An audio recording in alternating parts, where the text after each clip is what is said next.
At the class reunion, I once again became the center of attention. My friends started asking me the usual question: when was I finally getting married?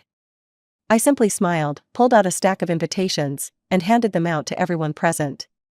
You guys really have great timing. The wedding is this weekend, so make sure you come and celebrate with me. Everyone immediately offered their congratulations, but their eyes collectively shifted to the man standing behind me. You two have been together for over 7 years now.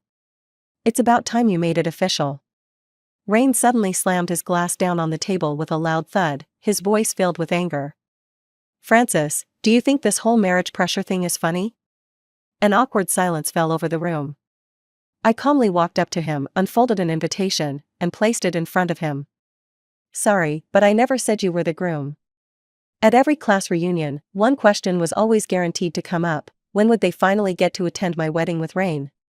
After all, in their eyes, a couple who had been together for almost 7 years without getting married was practically unheard of. So when I announced my wedding date at this year's gathering and started handing out invitations, the shock on everyone's faces was unmistakable. As I approached Rain, debating whether to give him one as well, he spoke up nonchalantly. When did I ever agree to marry you?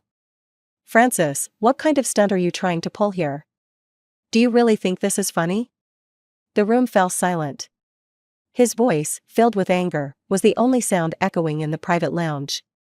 Let me make this clear right now: I am not getting married. The more you push, the more you disgust me. If you have this much time for games, why not just wait another couple of years? Sorry, but you're overthinking things. I met Rain's gaze, my expression perfectly calm, and slowly unfolded the invitation in my hands. Look carefully. The groom isn't you.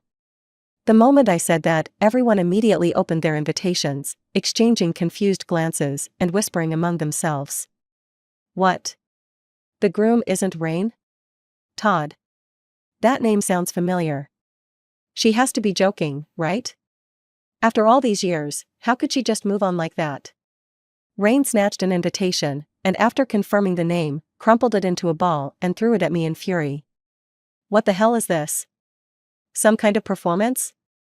Sensing the rising tension, a couple of classmates quickly stepped in to mediate. Come on, what's going on with you two? Why are you always at odds? Francis, if you're just throwing a tantrum, this really isn't the place. This could seriously hurt your relationship with Rain. Rain, don't be like this. Everyone knows how good Francis has been to you over the years. She probably just wants to settle down, to have a home with you. Rain shook off their hands, his fists clenched so tightly that his knuckles turned white. Francis, this was your plan all along, wasn't it? A public stunt to guilt-trip me, to humiliate me in front of everyone so I'd be forced to give in? You're just as manipulative as ever. Rain. I cut him off coldly. If I remember correctly, we broke up a long time ago. Have you forgotten? He froze, his face instantly turning pale, as if the weight of my words had just hit him. Half a year ago, I was the one who had officially ended things. Some of his close friends had even caught wind of it. That night, Rain had taken another woman to a friend's birthday party. Unfortunately for him, I happened to witness it. I had been there on business, entertaining clients, when one of them casually pointed behind me. Hey, isn't that your boyfriend? I turned around in time to see Rain, his arm wrapped around a stranger, the two of them laughing as they entered a private booth. That morning, he had complained about my work dinner, yet by the afternoon, he was out here, blatantly flaunting his infidelity. Suppressing my fury, I forced a smile. You must be mistaken. That's not my boyfriend. He went back to his hometown recently. Excuse me, I need to use the restroom. I wished with all my heart that it wasn't him. But as I stood outside that booth, Rain's voice came through loud and clear. You're pretty bold. Not afraid Francis will find out and throw a fit? Why bring up that buzzkill? Rain let out a mocking laugh. Even if she finds out, what can she do? You guys are so old-fashioned. What's wrong with having a little fun on the side? You've been together for almost 8 years. Aren't you worried she might actually leave you? Relax. She won't. She's so boring. Who else would even want her? Just the other day, she brought up marriage again, and I shot her down right away. So you're just going to string her along forever? You're really never going to marry her? Rain took a sip of his drink and smirked. Marriage? Don't be ridiculous. I'm still young. Sticking to just one woman for the rest of my life? That would be a complete waste. Honestly, that's kind of messed up. Rain scoffed and pulled the woman in his arms closer, pressing a kiss to her lips. Baby, you didn't hear any of that, all right? Let's have some fun tonight. Watching that scene unfold, I felt like I was suffocating, like an invisible hand was squeezing my throat, leaving me speechless. I had stood by Rain from high school to college, through every hardship, through every struggle. Now, we had both established our careers. I had thought we were finally ready to build a home together. But in reality, he had simply been keeping me around while enjoying his freedom. I pushed open the booth door, meeting his panicked gaze head-on. Rain, you got what you wanted. We're over. And just so we're clear, I'm the one dumping you. As I walked away, I could still hear the frantic conversation behind me. You're screwed. You better explain yourself. Rain gritted his teeth. Ignore her. I bet she'll come crawling back, begging for forgiveness. That night, I moved out of our shared apartment and cut off all contact with him. He never reached out to me. The only times I heard from him were when his drunk friends mistakenly called me, but I never answered. This class reunion was our first encounter since the breakup. Seeing everyone's shock, I repeated myself. Rain and I are completely over. I don't want my fiancé to misunderstand. The past is in the past, so let's not bring it up anymore. Rain stared at me, dazed, as if he couldn't process the reality in front of him. You're kidding, right? Enough with the jokes. You know whether or not I'm joking. My tone was indifferent. His chest rose and fell sharply with his ragged breathing. It took him a long time to force out his next words. Enough with this act. Rain always thought he was the smartest person in the room. He was convinced I was just trying to provoke him. I had no interest in dragging this out any longer. Just as I was contemplating an exit strategy, my phone rang. Seeing the caller ID, I couldn't help but smile. Are you off work? Yeah. Are you almost done? I can come pick you up. No need. I'm just wrapping up here. All right. See you soon. Just as I hung up the phone, Rain forcefully grabbed my hand. He snatched the phone from me, glaring at the call log with clenched teeth, his jaw tightening audibly. Then, he questioned me angrily, who is he? Where did you find this actor? Without hesitation, he attempted to call back. I swiftly took my phone back and said coldly, does this have anything to do with you? Mind your own business. My words were like a bucket of cold water, instantly extinguishing Rain's fury.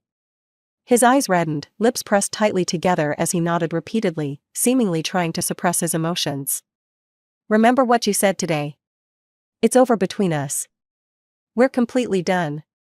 Don't expect me to take you back when you come crying in a few days. As if out of spite, he ignored the presence of our classmates and started making a phone call. His voice was dripping with affection. Baby, didn't you say you liked that limited edition Chanel bag? Let's go get it after dinner tonight. I frowned slightly, then briefly bid farewell to my classmates and the class president before turning to leave. The class president quickly followed, looking puzzled. What's going on? How did things get so bad between you two? I hesitated for a moment but decided it was necessary to clarify things to prevent any future misunderstandings. We're not just arguing. It's truly over. We broke up 6 months ago. The wedding invitation is real. You're welcome to attend. What? You're not joking? I nodded, confirming it. As I stepped out of the building, a car honked at me. The window rolled down slowly, revealing Todd's gentle smile. I quickly ran over. Didn't I say you didn't have to come? Why are you here? You weren't too far away, and I was worried you'd been drinking and wouldn't be able to drive. So, I figured I'd swing by and check on you, he said casually. Just then, our classmates started coming out as well. Seeing us together, they looked surprised. Suddenly, one of the girls clapped her hands as if she had just remembered something. Wait, I know him, Todd. He was the most handsome guy on campus back in college. Too bad he went abroad not long after. After she said that, several other classmates recognized Todd as well. I was slightly taken aback. So, Todd and I were classmates? Then why did I have no memory of him at all? Todd lowered his gaze slightly before stepping out of the car, greeting everyone warmly. Taking the opportunity, I introduced him to the group. This is my fiancé, Todd. So, you all know each other? Yeah. I can't believe you two ended up together. Even after all these years, the moment I saw Todd, I remembered him. A guy like him was rare at our school. I chuckled. Well, we should get going. Let's catch up properly at the wedding. Just as I got into the car, I saw Rain storming toward us, his face filled with rage. Todd glanced at him. Do you want to go talk to him? Forget it. Let's go, I answered decisively. As Todd started the car, Rain's figure grew smaller and blurrier in the rearview mirror. The last thing I saw was him throwing a furious punch in our direction. Todd remained completely unfazed, his composure unshaken. Instead, it was me who grew curious. Were we really classmates? Yeah. We even spoke a few times. He smiled lightly, a trace of self-mockery in his eyes. But I must have been too unremarkable back then. Seems like I didn't leave much of an impression on you. Don't say that, Just now, our classmates said Todd was the most handsome guy on campus. How could someone like that be unnoticeable? Thinking back, though, my college days were either spent with Rain or working part-time. I barely had any free time for myself or a normal student life, let alone remembering every classmate. Looking back, it felt like such a waste. I had devoted so much to Rain, only to end up with nothing. It was as if Todd could read my mind. He gently patted my hand and comforted me. I was just teasing you. What matters is that we met now. Everything happened at the right time.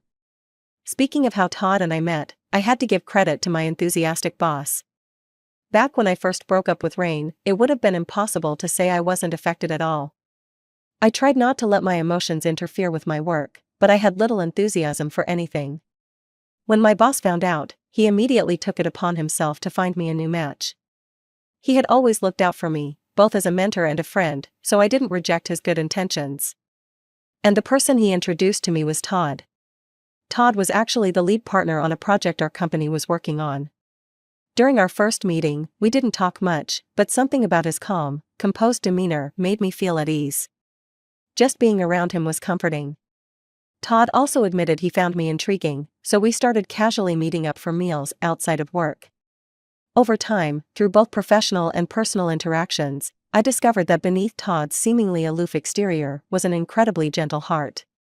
What truly brought us closer was an incident at a business dinner. I had to keep drinking to secure a deal, which triggered my chronic stomach condition. Todd must have noticed something was wrong because, despite my protests, he carried me home, made hangover soup himself, and carefully fed me my medication. Watching his busy figure in the kitchen, my nose suddenly stung with emotion. This wasn't the first time my stomach had acted up. The worst episode even caused complications, leaving me with a high fever. Back then, I was too weak to get up, so I used all my strength to call Rain. But Rain was out having fun. Even after I bombarded him with calls, he only picked up once. The moment he heard I was sick, instead of showing concern, he lashed out at me over the phone. Is this really worth spamming me with calls? Will your stomach stop hurting if I come back? Will your fever magically go away? Stop being so dramatic. If you have the energy to call me, why not just order delivery for some medicine? That'd be way more useful. All I had wanted back then was for him to care. Todd turned around with the hangover soup in hand, meeting my gaze at just the right moment. He paused briefly, then smiled. What? Are you starting to think I'm pretty great? I laughed. Yeah, it's really nice having you here. A warm feeling spread through my chest. Can you be my boyfriend? Todd instantly flushed red, hurriedly turning his head as he clumsily stirred the soup. After a long pause, he finally mumbled, "Oh, of course." After getting together, we both wanted to get married soon but weren't in a rush to have kids. Thankfully, we were on the same page about that. With everything aligned, our families quickly met, got along well, and the wedding date was set in no time. Planning the wedding kept us busy, but since we worked in the same building, it was easy to discuss everything immediately. That day, I had to check on the progress of our new home's renovations. I wrapped up my work early and strolled to Todd's office. Through the glass, I saw him buried in paperwork, his sharp nose highlighted by the golden glow of the sunset. The entire scene was warm and harmonious. Todd looked up at me and shrugged helplessly. I still need to sort through these documents. You go ahead and bring the car around to the front of the company and wait for me. That way, we won't get stuck in rush hour traffic later.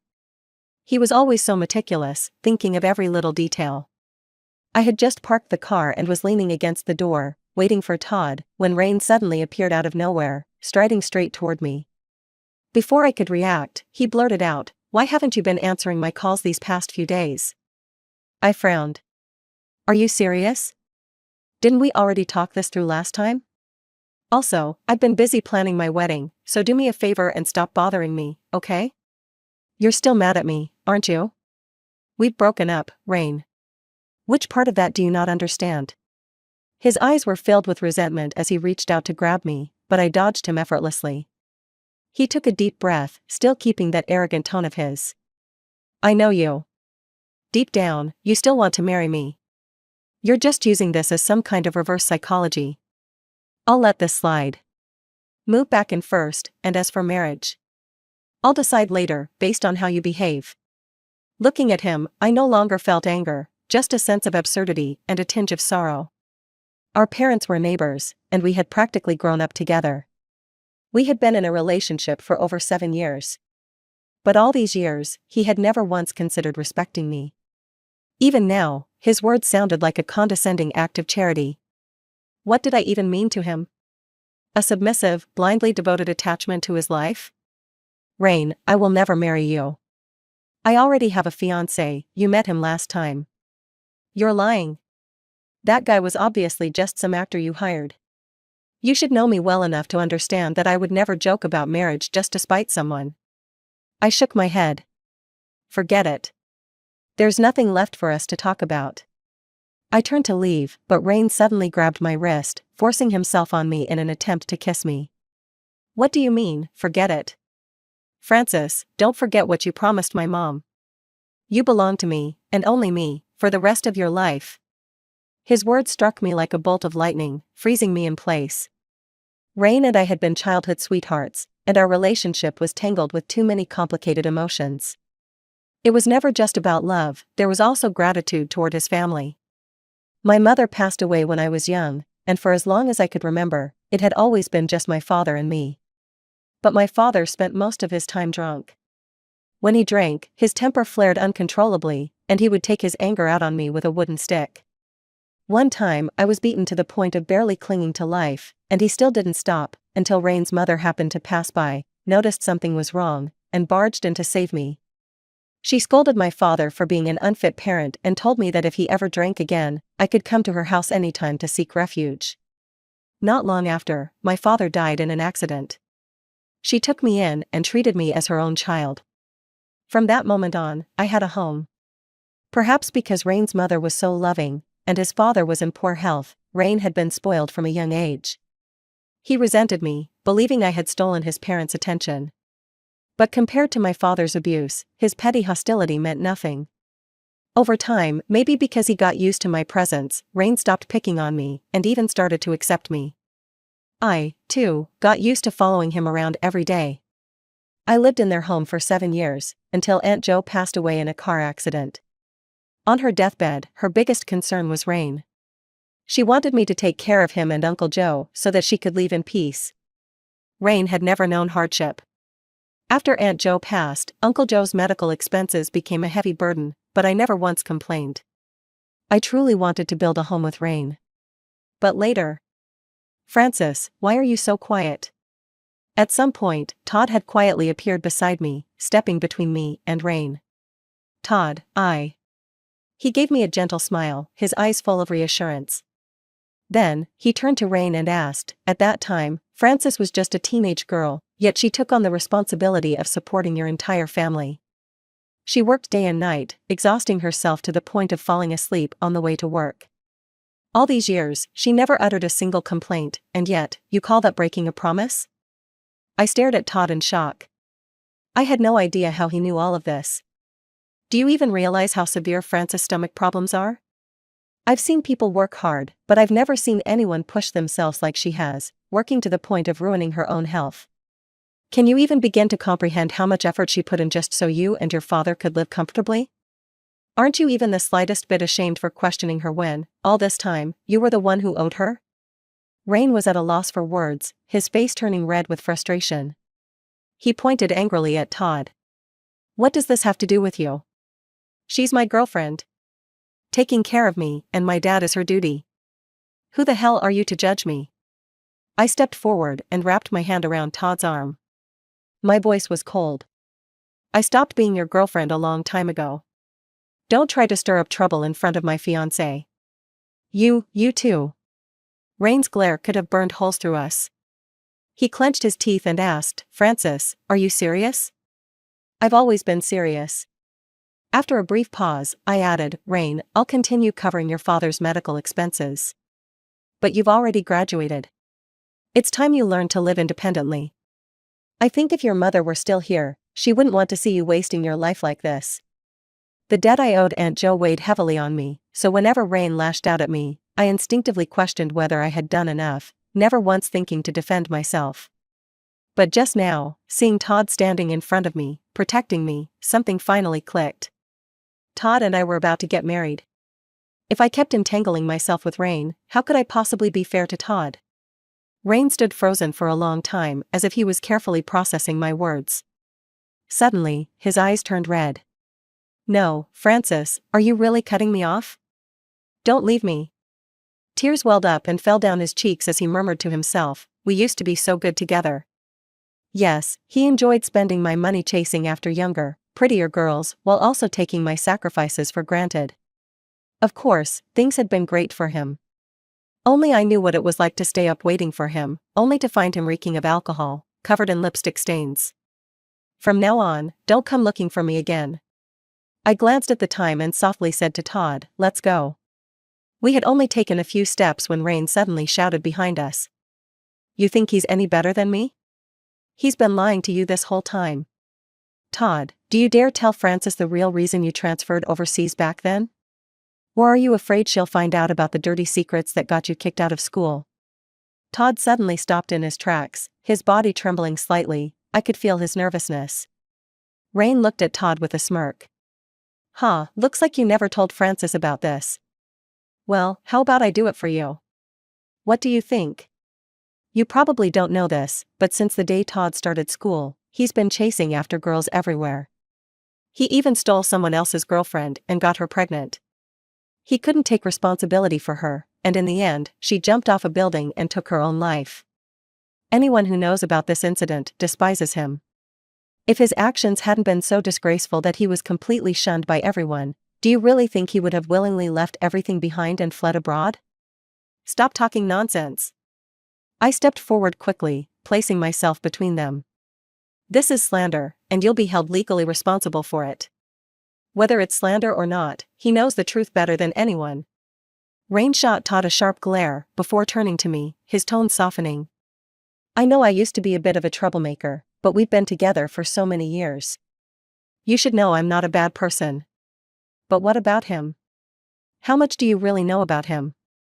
From where I stand, he just got bored of his life overseas and came back looking for a wife, and you just happened to be convenient. Rain. My voice was steady as I cut him off. If you keep slandering my fiancé, I won't hesitate to have my lawyers send you a legal notice. Rain looked as if he had been struck. His mouth fell open, disbelief written all over his face. How can you still not understand? I gently pushed him aside and took Todd's hand, leading him away. Todd had looked pale ever since Rain started speaking. I suggested softly, maybe we should reschedule the house viewing. Let me take you home first? He shook his head. No need, let's see the house first. A long silence passed before he finally spoke. Frances, none of that was true. Todd's voice was low, tinged with uncertainty. I couldn't help but reach out and hold his hand gently. I believe you. Even though I hadn't known Todd for long, my instincts told me he was sincere and honest, there was nothing fake about him. Besides, I wasn't entirely unaware of the things Rain had mentioned. Back then, when I was working at the restaurant, there was a customer who came every single day. That was you, wasn't it? Todd turned to me, stunned. You still remember? How could I forget? Rain or shine, he always sat in that same corner, quietly eating the same bowl of noodles. I even remembered one time when he was cornered by some guys, and I pretended to call the police to scare them off. Back then, he had to endure bullying from his classmates while also suffering through endless rumors. Life was incredibly difficult for him. But at the time, I was struggling just to get by myself. I had no energy to meddle in others' affairs.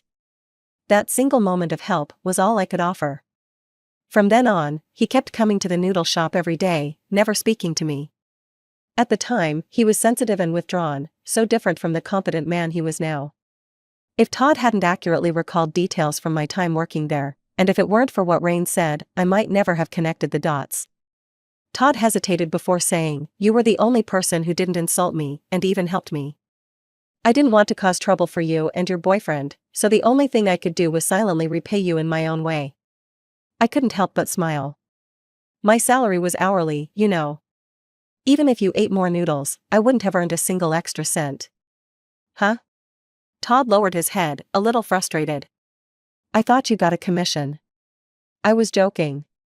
But at least your frequent visits proved that my noodles were pretty good. Before we knew it, we had arrived at our new home. We did a quick inspection. The renovations were exactly as expected. We were both very satisfied. Looking at the brand new open kitchen, I suggested, since neither of us has eaten yet, why don't I cook some noodles? You can see if my skills have improved or gotten worse. Sounds good. Todd bent down and pulled out 2 aprons. I'll be your kitchen assistant. Watching Todd focus intently on chopping vegetables, I couldn't resist being playful. I scooped up some flour with my hands and gently patted it onto his cheeks.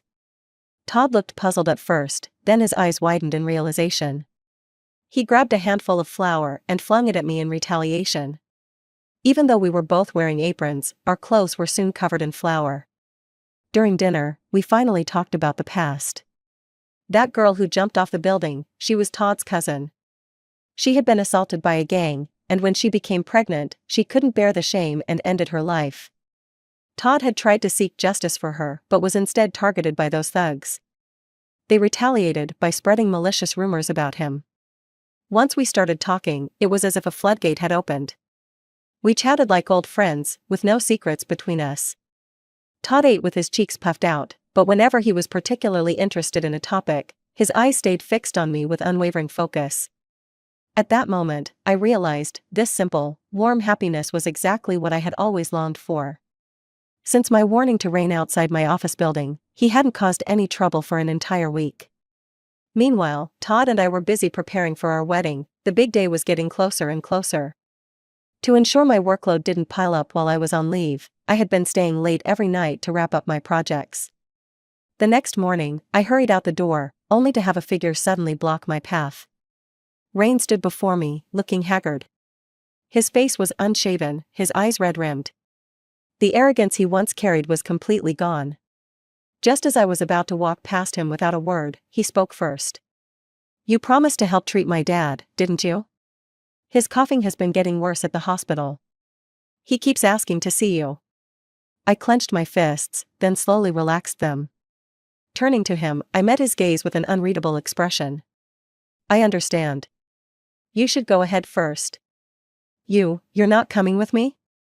I didn't answer. I simply stepped around him and drove away. But in the end, I still found myself pulling up in front of the hospital. As soon as I entered the ward, the strong smell of disinfectant filled my nose. Rain's father looked even thinner than before. When he saw me, he forced a weak smile and struggled to sit up. I hurried forward and gently helped him. "I heard you're getting married soon?" "Yes." A flicker of disappointment crossed his eyes. "Rain has been crying for days, saying you've abandoned him. He begged me to convince you to take him back. You two were together for so many years. Is there really no chance of reconciliation?" I turned my face away, taking a deep breath. Rain and I broke up a long time ago. I'm getting married soon. If my fiancé heard this, he would be hurt. Sigh. I understand. He patted my hand, his tone sincere. Over the years, you've been like a daughter to me. I once hoped you and Rain could become family, but it seems he just wasn't lucky enough. I'm sorry. You don't need to apologize. I've seen everything you've done for us. If anyone should regret anything, it's that foolish son of mine. His mother passed away early, and you took care of him while working tirelessly to cover my medical expenses. Even if it was out of gratitude, you've already done more than enough. We are truly grateful to you. I held his hand in return, smiled faintly, and shook my head. Don't say that. This is what I should do. Planning a wedding is complicated. You should head back early. If there's a chance, I really hope to see you and your husband together next time. Putting everything else aside, you are, after all, like a daughter to me. I will. As soon as I stepped out of the hospital room, I caught sight of Rain pacing anxiously at the door. He hadn't had time to hide. His face looked a bit aggrieved, and his voice trembled slightly. Is there really no chance for us anymore? I no longer had anything to say to him. I simply gave a detached reminder, take care of yourself. Back at our new home, I saw Todd in the study, busy with something. A bright red sheet of paper was spread out on the desk, standing out vividly under the warm glow of the lamp. Last night, he had suggested that we exchange handwritten marriage vows. I hadn't expected him to act so quickly, he had already started writing. I quietly walked up behind him, wrapped my arms around his waist, and glanced at the ink and brushes on the table. Teasingly, I said, I never knew you had such beautiful handwriting. Of course. I've been practicing calligraphy since I was a kid. Todd's strokes were firm and deliberate, each line exuding focus and dedication. When he finally finished, I stared at the marriage certificate, momentarily lost in thought. Noticing my reaction, he seemed a bit surprised. Baby, what are you thinking about? Todd, you might not know this, but I actually saw your calligraphy a long time ago. I grew up in a broken home. My father was an alcoholic, which made me withdrawn and introverted. As a child, I often questioned the meaning of life. One time, after being beaten badly by my father, I wandered the streets aimlessly, like a lost soul. As I watched the endless stream of cars pass by, I wondered, if I were to be hit by one, would all my pain finally come to an end? Just then, a children's calligraphy exhibition by the roadside caught my attention. For some reason, I was drawn to it. The moment I stepped inside, my eyes were immediately captivated by a striking piece of calligraphy. I didn't know much about calligraphy, but those characters, sharp as a blade, felt as if they could cut through all the chains that bound me. Back then, a young Todd stood on the podium, using his tender yet resolute voice to share his understanding of poetry. Although I haven't faced great hardships in life, I know many people are struggling. I want to tell them that any difficulty can be overcome, and we must always hold on to hope. His words were the greatest comfort I had ever received. And I asked myself, what about me? Could my life, which seemed devoid of light, also see a glimmer of hope? Could I, too, become a warrior who braved the storms? Todd's words planted a seed in my heart, one that slowly took root and rekindled my desire to live. Unbeknownst to us, our fates had already intertwined long before we met. After hearing my story, Todd remained silent for a long time, before pulling me into a tight embrace. Looks like I should thank my younger self for saying those words back then, otherwise, you might never have found hope again. I gently stroked his back, my eyes welling up with tears. Todd, thank you. I really mean it. Todd hesitated for a moment before speaking. By the way, a package arrived today. He handed me a box, the sender's name, Rain. A note on it read, a wedding gift. I pushed the box back to Todd. I'll leave it to you. Do whatever you want with it. Aren't you curious what's inside? There's nothing worth looking at. To me, every memory with Rain was filled with betrayal and lies. I wanted nothing to do with anything related to him. That evening, Rain called. He said he was leaving the country soon. I've moved on, and I truly wish you both happiness. But, could you come see me off before I go? Just as a friend, like a sibling. Rain, you have plenty of friends. You don't need me to be your sister. And I have no interest in turning my ex-boyfriend into my brother. There was a long silence on the other end of the line, followed by a quiet sigh. So, you still refuse to forgive me? You misunderstand. I let go of everything long ago, both love and hate. But the fact that you're asking this means you haven't truly moved on. After hanging up, I blocked his number. On our wedding day, our old classmates who had received invitations all came to celebrate. At the head of the banquet, I had reserved a special seat for my boss. He kept praising how his efforts in looking after me had paid off. Todd, holding a bouquet, walked toward me with a beaming smile. Looking at him, I answered the officiant's question loud and clear. I do. END.